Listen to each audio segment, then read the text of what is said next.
Then I realized my mistake. Pakistan, I would say, was more constrained country.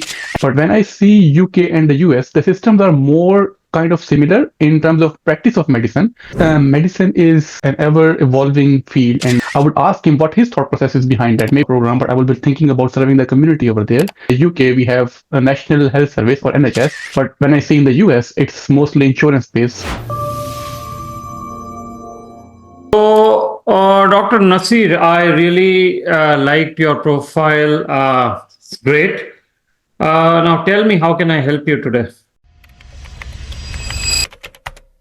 So my name is Dr. Abil, and I am an internal medicine. I am internal medicine candidate. I'm here for the internal medicine residency interview with Mercy Catholic Internal Medicine Hospital. I'm interested because it aligns with my interest of serving the wider community, serving the underserved people. And from my background, I was also kind of involved in doing this when I was working in Pakistan and now working in the UK. In the long run, I want to train in this program and learn from it and maybe serve the community in the later on as well. So, you are obviously overqualified for this role, right? Looks like you're already doing a residency in UK. Mhm. So you just started it? So I started it in last or this August about 4 months ago, and Mm-hmm. basically I was doing it to improve my skill set so that by the time I'm in the process of securing a residency, my skill sets are improved. So that's why I kind of started that residency, and it's helping me a lot in improving my communication skills, improving my patient advocacy skills, and in addition, letting me adopt to a new environment as well. But the point is, you will leave this residency if you match here, right? Residency in UK is 3 years, and you will leave it. So I have discussed that with my education supervisor over here, who is like program director in the United States. So I discussed that before starting the residency that this is my long-term goal, and she was very happy with that as well. And she, in fact, wrote a letter of recommendation for me, and my program director is in agreement, and they kind of agree that I should kind of pursue this in United States if I want to. So yes, if I match, I will leave this and join the United States. And tomorrow, if you want to do cardiothoracic surgery, you will leave our internal medicine residency. I don't think so because the ultimate goal was to train in the United States for internal medicine residency program, and once I kind of achieve that goal, I think this would be what I'm striving for and what I have been doing throughout my educational career and then professional career, trying to achieve this goal. And I believe once I achieve that goal, then I will be thinking about training over there, finishing the resident training program over there. And once that's done, obviously you have to leave a program, but I will be thinking about serving the community over there and maybe becoming a hospitalist or maybe becoming a geriatrician over there for the long run. So I understand serving the community, right? But Mhm. it looks to me it's not just serving the community. You could have served the community in Pakistan itself, right? I mean, there's a lot of people who need help there. So why So first going to UK, then coming to US, getting double, triple trained, and then serving the community? So I would be saying when I was in Pakistan, I was serving the community at that time as well. So what I was doing, I was teaching undergrad medical students, and that medical college was not in a big city. It was kind of in village, and we had those small villages around us as well, where we had limited or no medical services available. So what I used to do is I used to arrange free medical camps over there. It was a monthly one medical camp, and I was also doing awareness in those people. I was also kind of telling the people how to prevent diseases, giving family planning education on with me individually and with our students as well. So I was doing that when I was back in Pakistan. If I say in the UK, I am currently working with some hospices. So what I do is a hospice we call hospice care. So when I get some free time, I do get involved in the community over there as well because it is one of my hobbies. I kind of enjoy that by connecting into the community. So I am currently doing this as well. But what try to say is when I learn from any program, like from Pakistan, or when I learn from the UK, I want to give back to the community as well. So once I go to the US, this will be my goal over there as well. So having worked in, at least, or having experience in at least three countries, UK, Pakistan, US. What are the similarities you see in the medical systems?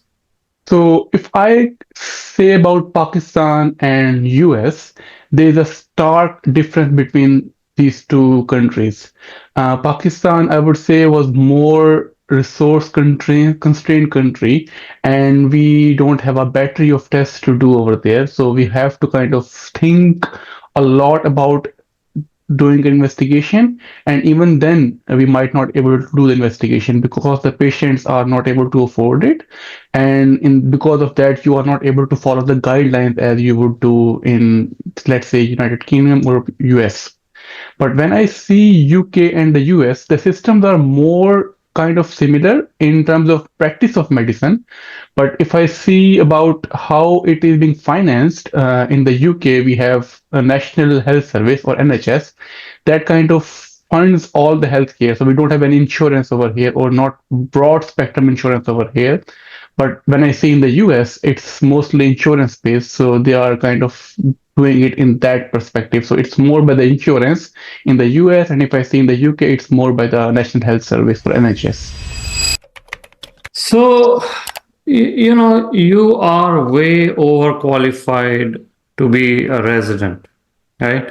Your attendings will be having much less experience than you have, maybe even younger than you are. So, how do you intend to overcome that barrier? What I believe is medicine is an ever evolving field and ever changing field, and every day we are learning new things. I do have experience, I agree with that, and that has shaped me in a better way. But I have not been in a formal training program. Quite recently, I just started in a formal training program. So I want to be formally trained. So I think that would be a very big learning curve for me. And I'm a kind of a person who likes to be taught. I like to learn, and that has been demonstrated by my previous experiences and now my recent experiences as well. I think because of my adaptability and because of my ability to learn from people and being, I would say, more compliant with what I'm being told, I think I will be able to adapt to this scenario as and maybe learn much more if I go to the US healthcare system. Hmm. So let's say, day one, you are on floor, right? You are a PG1, Hmm. and then we have a chief resident. He or she is making a very obvious clinical mistake. Hmm. How do you handle that? So if someone is making a very obvious clinical mistake, I would say even if I am a PGY1 or even if I am attending or if I am a medical director, I should have a guts and I should be willing to step up and tell them that you are making a clinical mistake. Now it depends how acutely it's going to affect the patient. If he's going to make a decision that will immediately and directly affect the patient, I will be saying it out loud at that time immediately to stop that from happening. But if it is something that he's just making a plan and it's going to be action maybe after an hour or 2 hours, I will go to him, speak with him in maybe in a private space and tell him that this is what I believe. And I would ask him what his thought process is behind that. Maybe he knows something that I don't know.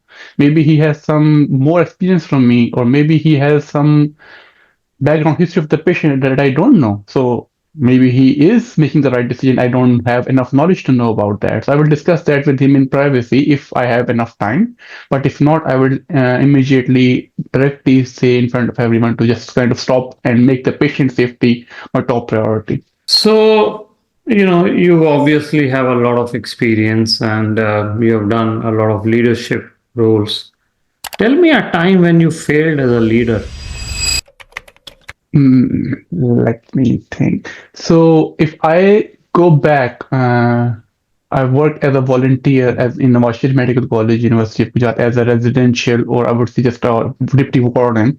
So when I started my volunteer experience, I was allotted to basically assign rooms to different students, and I was How also long ago given, was this?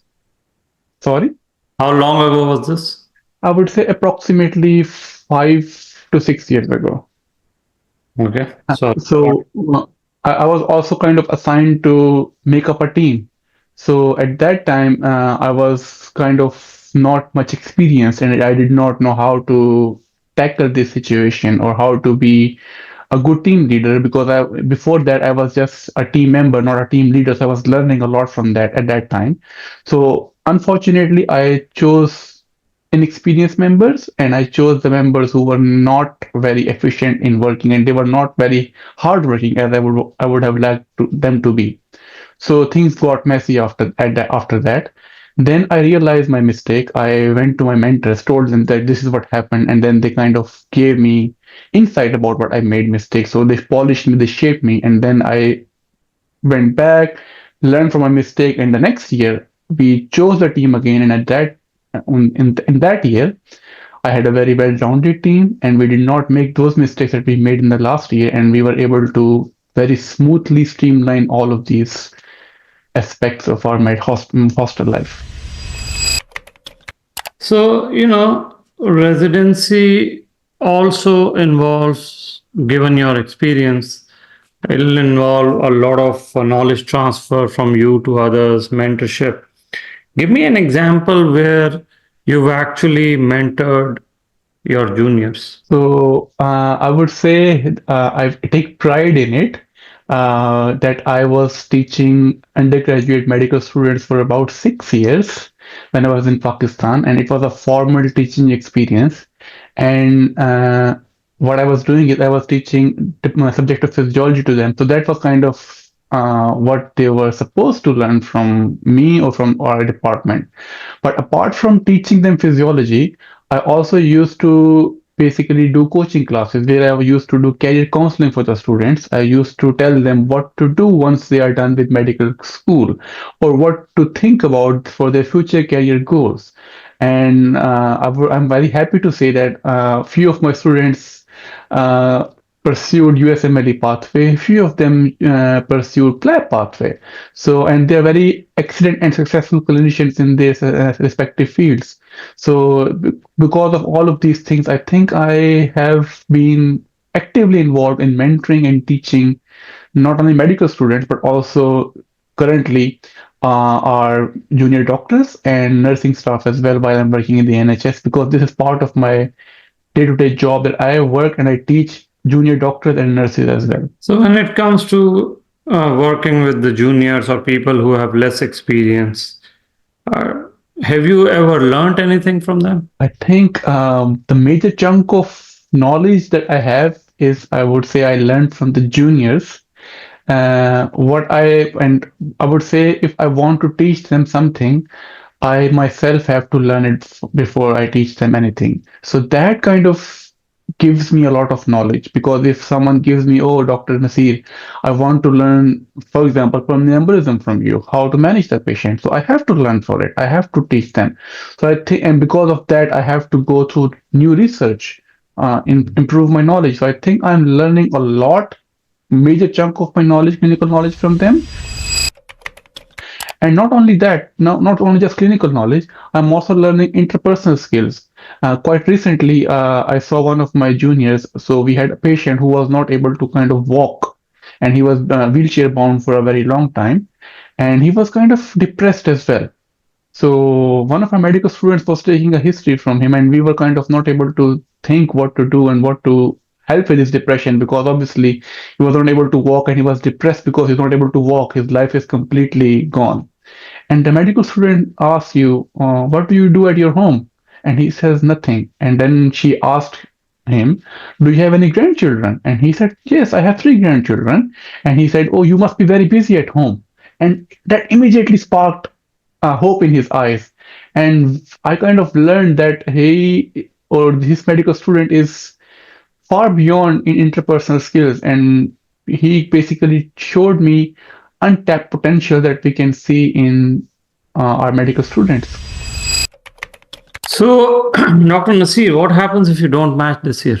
Uh, I think I have worked very hard, and I have tried to improve my CV, and I'm Mm. very hopeful, and I think I would be able to secure a residency spot this year. But obviously, some things could happen. I might not able to match, and that's also a possibility. But if I don't match, I would kind of go back and see what were my shortcomings. I would go to my mentors. I will discuss with my education supervisor or program director over here and ask for advice and see which areas I can improve and which areas I am better at. And I will try to come next year as a stronger candidate.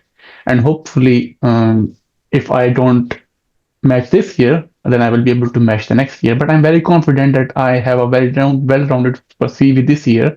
I have clinical experience. I have passed my STEPS exams, and I also have done research. So I think I would be able to match this year, hopefully. So I saw so much research on your CV, but not in the experiences. You seem to have randomly done all these research. How did that happen without putting anything in the experiences section? So what happened is my teaching job was in a university setting. So I was teaching in a University of Gujarat, and because I was working in a university setting, so we have medical college and also non-medical fields like sociology, like statistics, like library sciences. And because of that environment, we were having, I would say, a collaborative effort and a team effort. So we were kind of a research team in the university, and I was part of that team. And we basically collaborated and we were writing articles, doing researches as a team at that time. And I would say at that time, everything happened because COVID struck in. And COVID kind of made us to sit together because we had a common problem.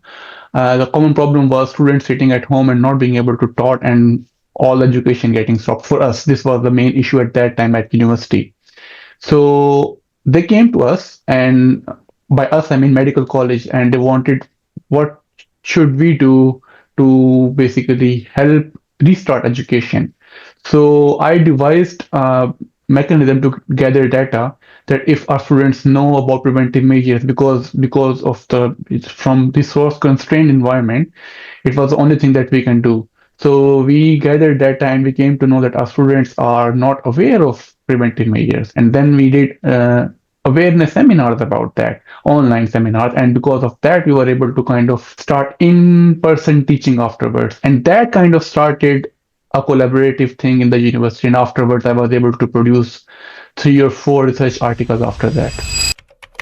All right, well, that finishes my mock. So before I give you my feedback, what do you think? Think in a few questions where I was put in under stressful situation, I kind of panicked and was not able to give good answers, especially when I was put like you have a lot of experience and how would you be able to work under a person who is senior than you but has less experience as compared to you. That kind of put me in a lot of Mm, situation and I was not able to come up with a satisfactory answer.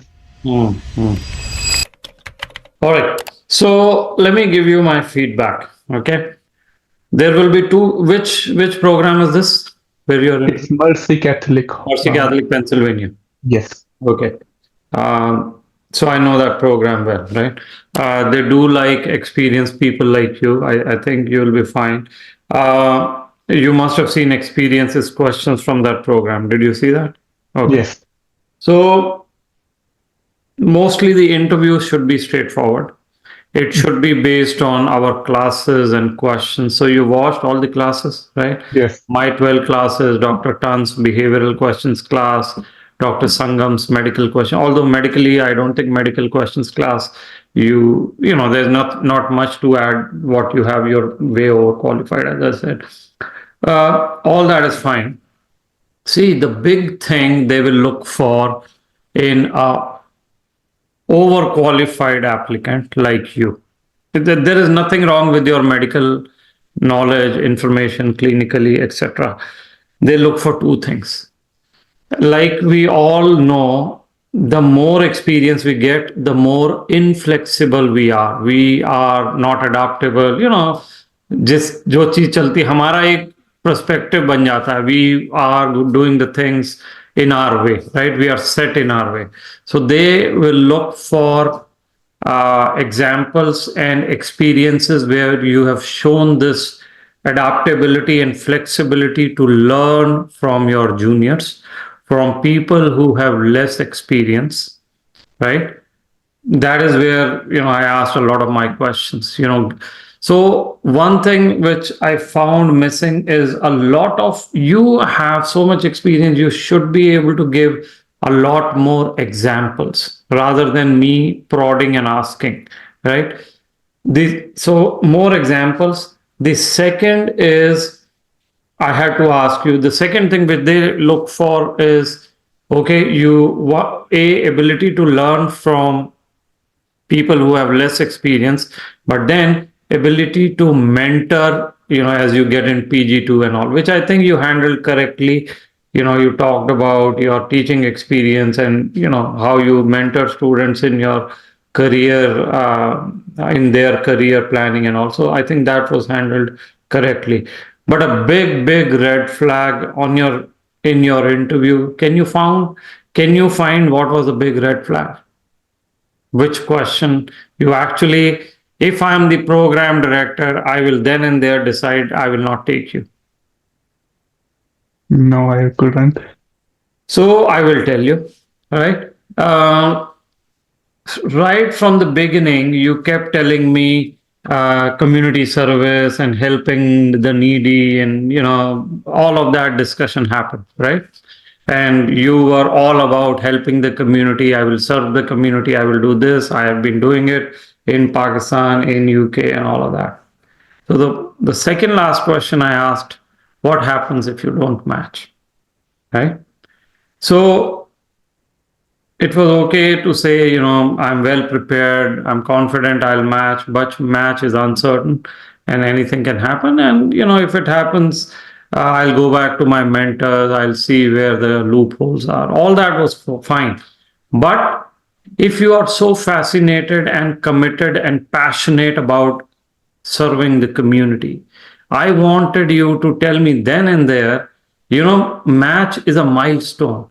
It is not end of my journey. Whether it happens or it doesn't happen, my focus is my patients, my community. Whether I live in UK, whether I live in Pakistan, or I live in US as a resident, I will continue to help them. The reason you did not say all of this convinced me and could convince program director that everything you said about community service, training in UK to prepare, this is all, you made it up, because the reality did not come out when I put you under pressure, because that showed me that you're doing all this to just get matched. So that you really, really have to change. Okay. Mm. Uh, because I feel you overplayed this hand of community service, community service, community service. That is why I was checking you, and so that's something that you got to change. Overall, if I go question by question, I think you are there. I think, given your maturity, you have done very well.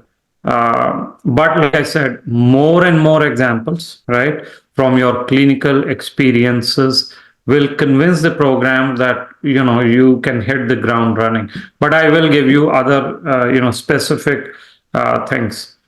So, how can I help you? It was okay, train, that answer was very well done. Okay.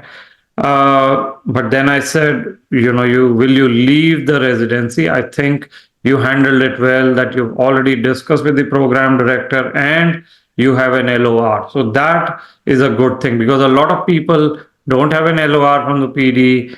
And that's where, as a US PD, I get concerned. You are leaving one residency, tomorrow you will leave my residency also. But you have a LOR, that's fair enough. And I just, jokingly asked, so tomorrow you'll go to cardiothoracic surgery. Now, this was your time to actually tell me how committed you are to IM. Because so far, what you've told me is opportunism, right? I went to UK as soon as I got an opportunity. Now I'll come to US as soon as I get an opportunity. But you need to this was here, you could have told me about how clinically, how in IM you have been building your skills. So that was a lost chance. So, that's where I could have gotten a conviction that, okay, you are there only for IM. So that I didn't get. So you have to improve on that.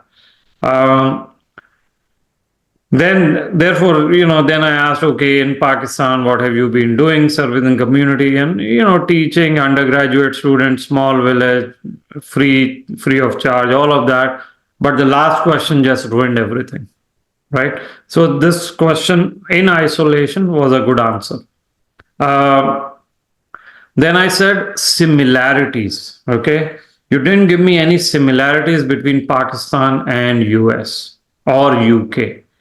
So it's not that there are no similarities. There, even in preventive care, you could have said that there's a lot of need to educate in primary care, preventive care.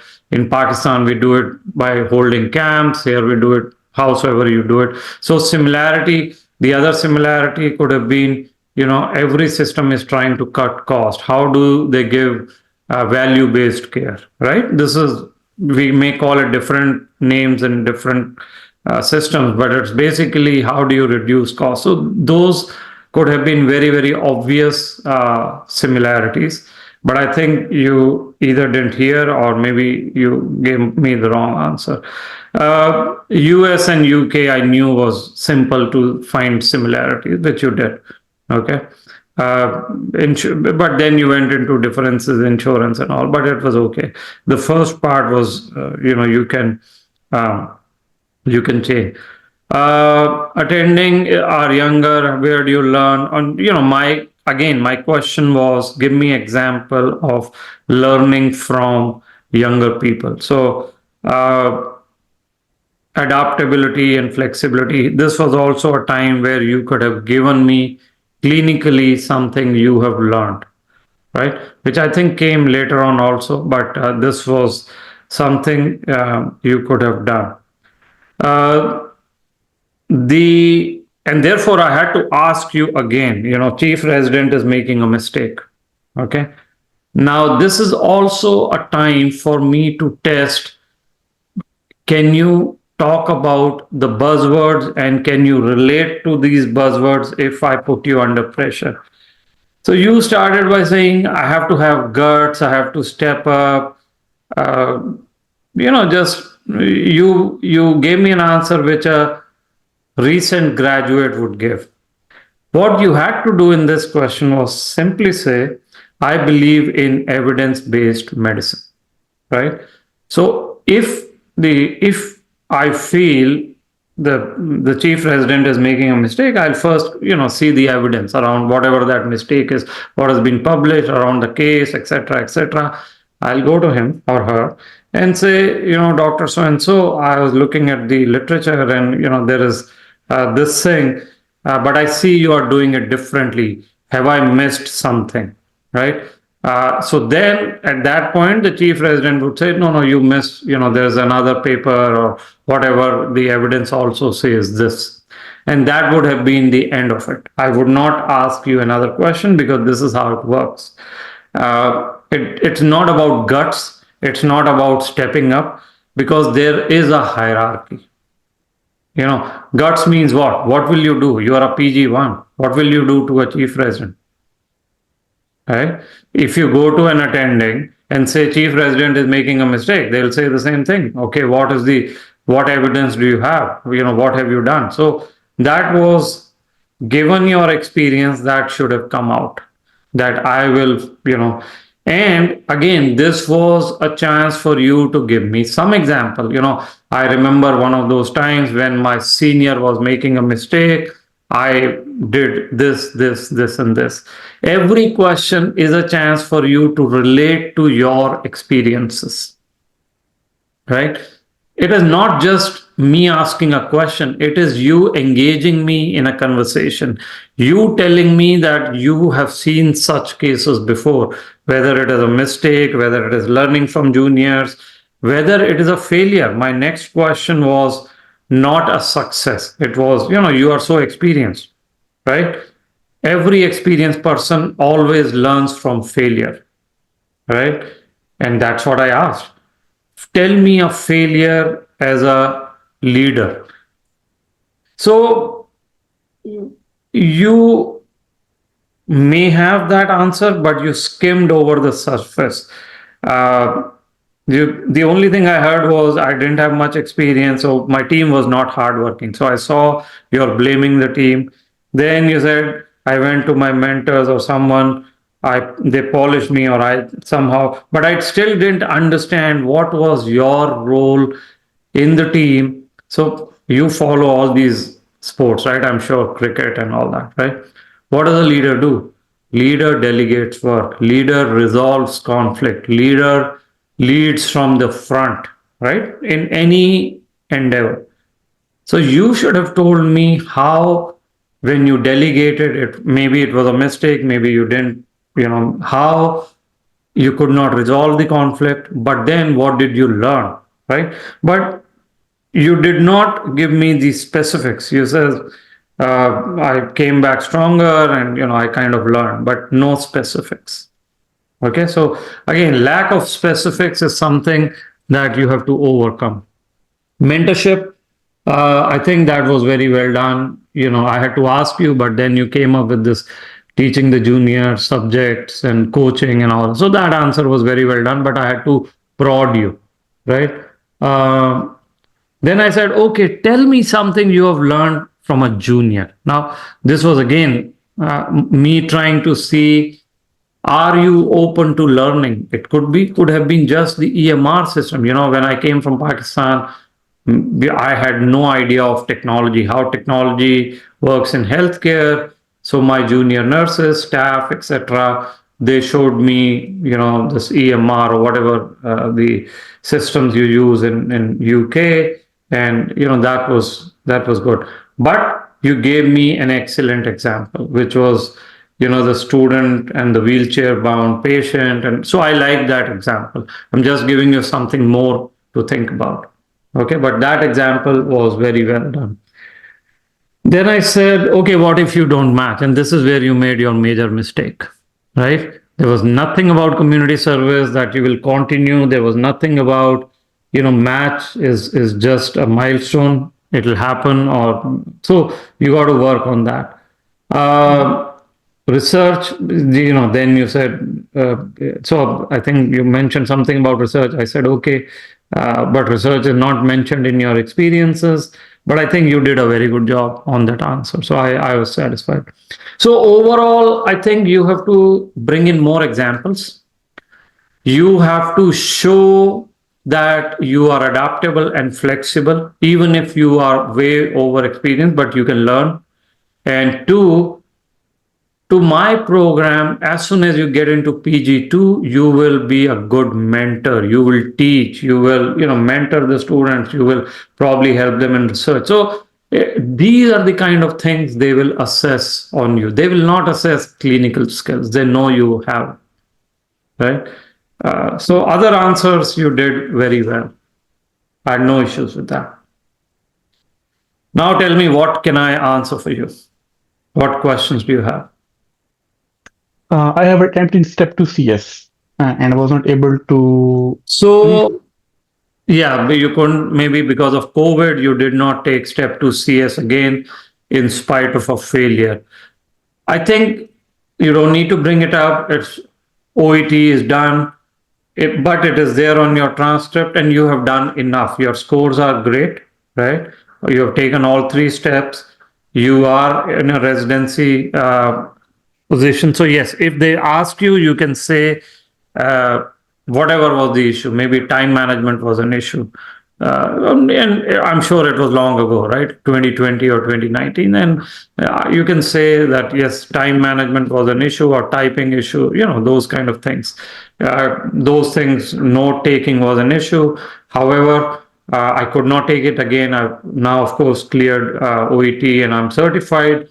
But over the past 5 years, I've gained a lot more clinical experience. I'm in a residency position. I've worked with patients and all that. So I don't think CS is going to be an issue for you. You have an excellent profile, you will match.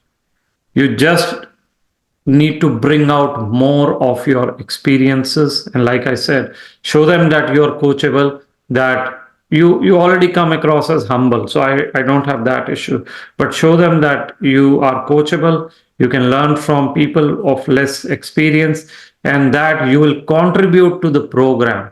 See, as a PD, want to see if I take such experienced people, I want to see you guys contribute to the program. It's not one way street. I'll take the residency, go away. I want those people because I know you can make a difference to my program. Everyone wants to see how you can help the program. Okay, so keep that in mind. Thank you. Thank you so much for watching. We hope that video provided valuable insights for your journey. Don't forget to subscribe to our YouTube channel and follow us on Instagram and Twitter. And check out our website for details on how we can guide you to a successful match.